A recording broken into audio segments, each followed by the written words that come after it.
Hey everybody, it's Rocker Rider, and welcome back to Let's Play The Legend of Dragoon. Now that we've assembled the Psychedelic Bomb and Moot, let's finish our business at the magical city Aglis.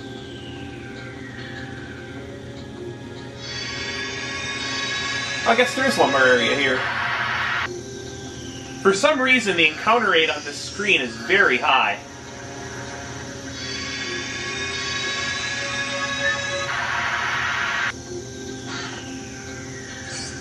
$200 gold, and boy do we need the gold. Back here with a healing breeze, that will be useful because I'm running a bit low on those.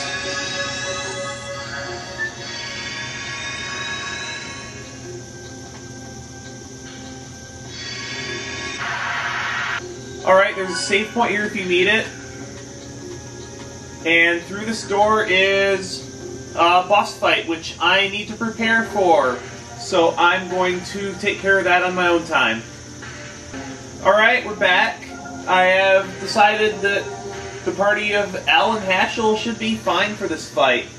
The boss has both physical and magical attacks, but it's the boss's magic that I am most concerned about, especially with regards to Dart, because the boss has a lot of water elemental attacks. Haschel has a Spirit Cloak to make up for his lower magic defense, so that he can hopefully dodge a few blows. And I've given Al the White Silver Stone because the cronies that the boss summons use light elemental attacks that are extremely powerful and can wreck Al in a hurry. It was really between this or a physical ring on him or a physical ring on Haschel, but I think it's just better to do it this way. Magical Hat for magic defense, Armor of Yore for defense, Bandit Shoes for speed. As far as additions, I still have Dart working on Moonstrike. He should be done with that fairly soon. As a matter of fact, he should be done with it by the time we leave this area. I have Haschel still on 5-ring Shattering because it's easier to perform than Hex Hammer, and gives more SP, and SP might actually be relevant in this fight. And I have given,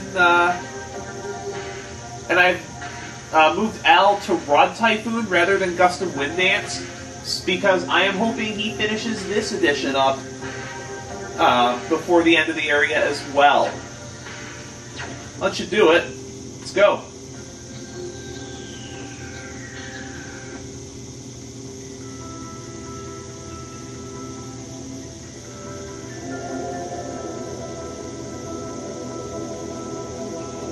Well, that's it.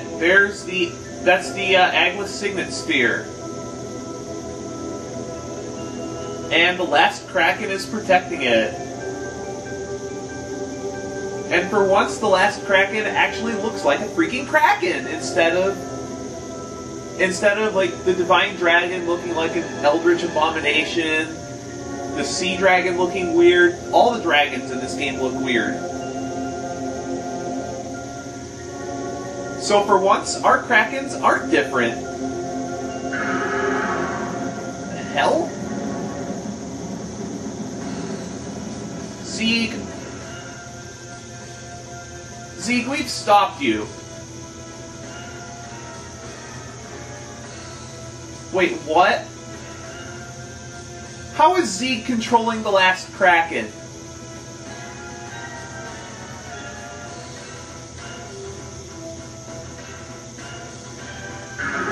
You understand that if you annihilate the world, that includes you.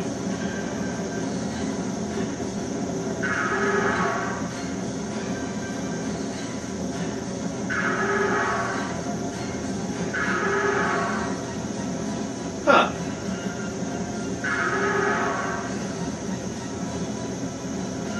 Well, we need to stop the last Kraken from destroying Moot, because that's the thing that's... Well, Moot is our backup plan. So basically we're fighting the creature that was supposed to be protecting the Signet Sphere. Great. Actually, the last Kraken's pretty easy. The strategy I'm going to be using is relatively all-in. First thing I want to do is use a power down on the last Kraken to reduce his stats.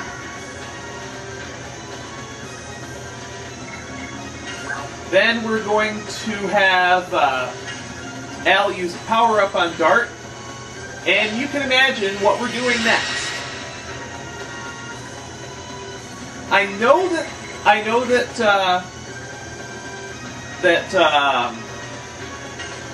the last Kraken has a lot of magic defense, but firing off the special with Dart will make his final burst do even more damage, and you can set up things like Rose Storm with Al, and just have more power with your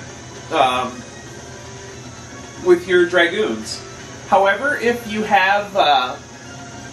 have characters that are learning their final editions and have them at least 300% damage, you may want to consider just using a single Dragoon and, what's the phrase I'm looking for? Just use single Dragoons and don't fire off the special, because your character's regular editions will be more powerful than your Dragoon editions at that point.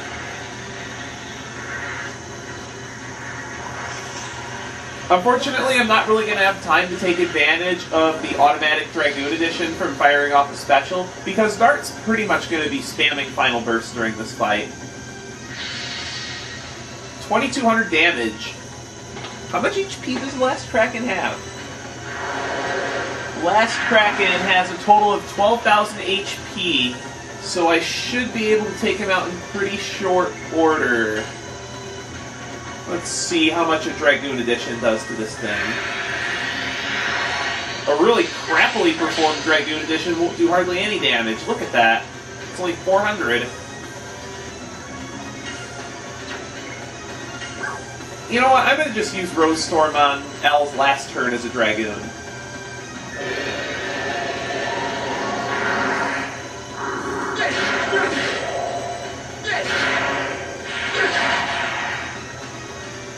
I mean, the last Kraken does have some nasty magic, but really, if you just go Final Burst, Final Burst, Final Burst, if somebody has a turn outside of Dragoon form, you can throw a Sun Rhapsody on him to get 2 more uses of Final Burst before he transforms back into a human.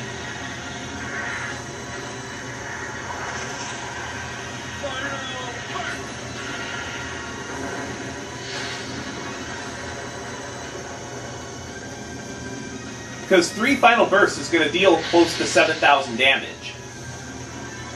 And that's over half of his HP. And your other Dragoons are going to be doing a lot more. Are going to be doing a lot of damage as well.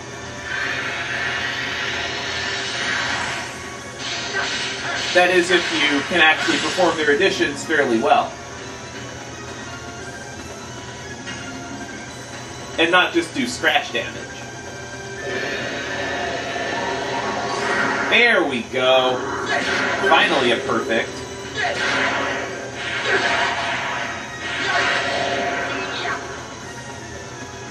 That's some good damage.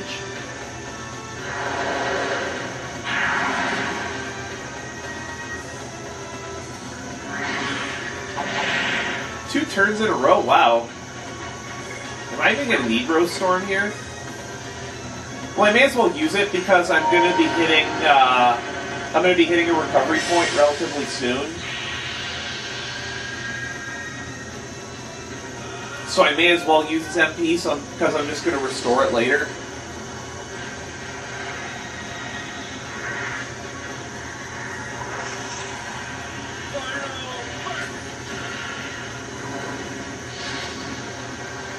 Oh wait, that power-up's going to wear off, so Dart's not going to do as much damage once that thing's gone. Yeah, the boss's power down wore off, so now he's only doing about 1,700. We still got plenty of damage in, though. I mean, the Kraken's already down to less than 3,000 HP. Wow, that was horrible. I really need to stop talking during addition so I can concentrate on, you know, actually performing them correctly.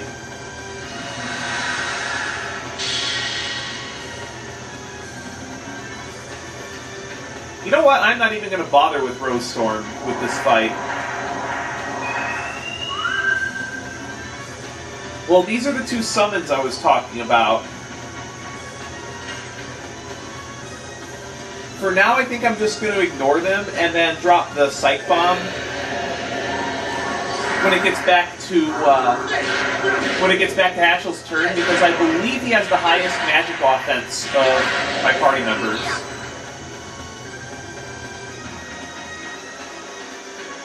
The Cleones have 1360 HP, and they have a sacrificial attack that can deal quite a bit of damage.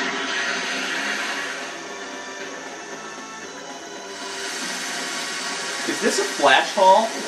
I don't think we've seen this one yet.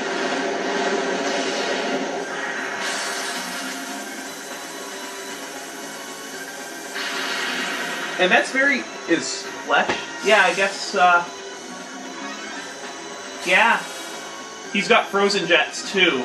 This is where the bosses start using those tier 3 magic attacks. And it can get really bad. I think I'm gonna have to use a healing breeze on my next turn. This is one of the dangers of going special, especially when you have Dragoon levels this high, is if you're not using, excuse me, if you're not using Maru or Miranda, and I did consider using Miranda for this fight. I probably don't, you know what, I'll get Al's turn, so I think I am just going to go ahead and throw the Psych Bomb out there. The Cleones are Water Elemental as well. Now, hopefully this will get him. We need to clear 1,360 damage. You're not going to do it that way.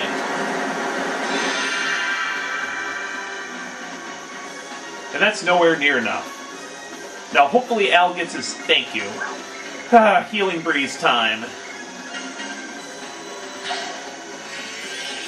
Now, if I had used a Rose Storm like I said I would, I probably wouldn't even need to use this Healing Breeze. But I'm just impatient. Oh, it's Suicidal Attack missed. That's cool. Well, that'll do it. Can't believe I actually managed to finish the boss off in 4 rounds. We get Pretty Hammer for Maru, which is weaker than the weapon she has now, but it gives double SP, so it's very useful for getting Maru up to Dragoon level 5 if she's not there already. And Dragoon level 5 is pretty important to get her, because her blue Sea Dragon Dragoon spell is just ridiculous. With how high her magic power is, it is just a boss murderer.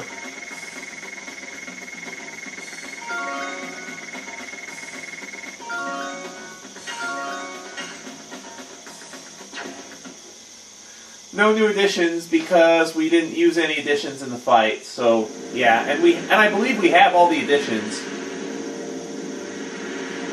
Oh great. Great. Even though we prevented the attack of the last Kraken, the Signet Sphere and Moot are reacting together, and this place is going kablooey, so we need to get out of here. I don't know why Savan couldn't just teleport himself out with us. Makes absolutely no sense.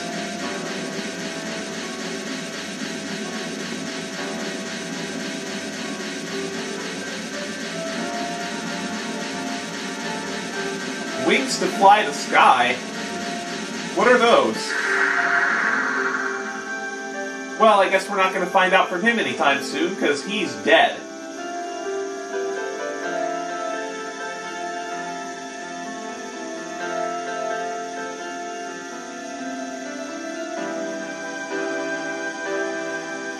Unfortunately, we have to walk all the way back to the beginning of Aglis to get to the teleporter that leads us to the next area. So I am going to do that on my own time. And we're back. Now, how close was I to fit? 2 away, really. On Al's 2, well, at least he'll definitely have this edition finished by the time we get done with the next area. You come all the way back here after defeating the last Kraken, and this door will be open.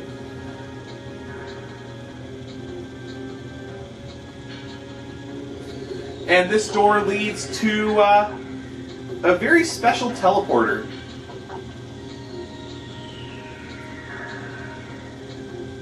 It's one of the most powerful teleporters in the world, really. Being able to move instantly between two cities, being so far away. Huh, I never thought about it that way, Dart. Right, there are only 2 Signet Spheres left, and the next one is in the Lost Cities in Nebetos. So let's go.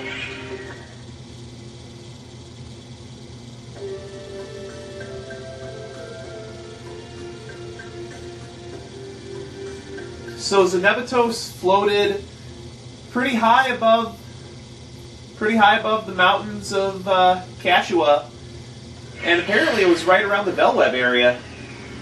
Now, there are a handful of new enemies around here if you wander the overworld, not the overworld, but like the sections that don't have, like basically anything that's not one of the main sections of town.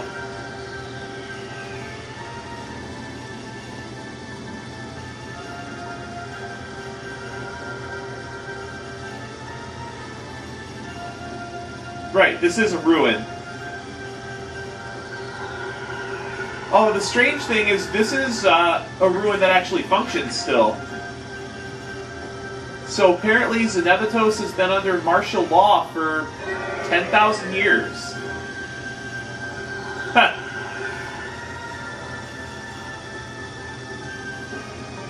Not really. Right, these are just magical machines.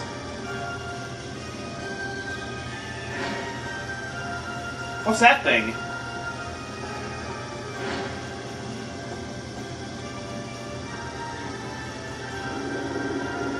These must have been the wings that Savan was talking about.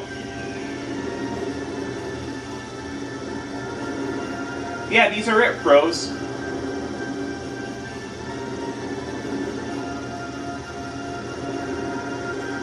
Yep. And now that you've completed your objectives in Aglis, you can go back to pretty much wherever you want on the world map. And I want to show you all the different places that you can go. Unfortunately, because of a lack of disk space, if you go to a location that is not on Disc 4, you will have to change CDs.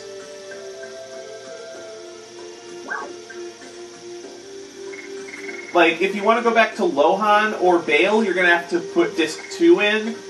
If you want to go back to Denengrad, you're going to have to go back to Disc... You're going to have to put Disc 3 in. And if you want to go back to Forty, Fueno, or Donau, I believe you're also going to have to go back to Disc 2 for those locations. Because you ran into Alara and Nebetos on Disc 4, you won't have to change CDs for that. Remember to save your game. Remember to save your game when you're taken to the world map location.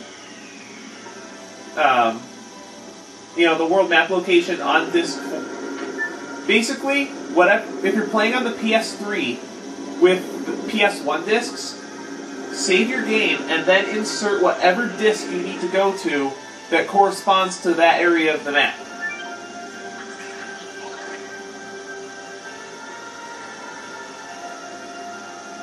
Yeah, unfortunately all those areas are off limits.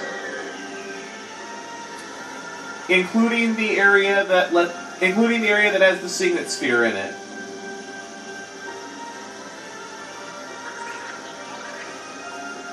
There are a couple different things we can do here. Like, there's basically 3 different areas, and you know what? I'm running really low on time.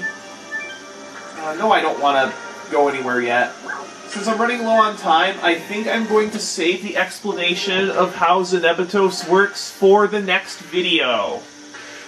So, next time on Let's Play Legend of Dragoon, we are going to figure out a way to get to the Signet Sphere. See you, everybody.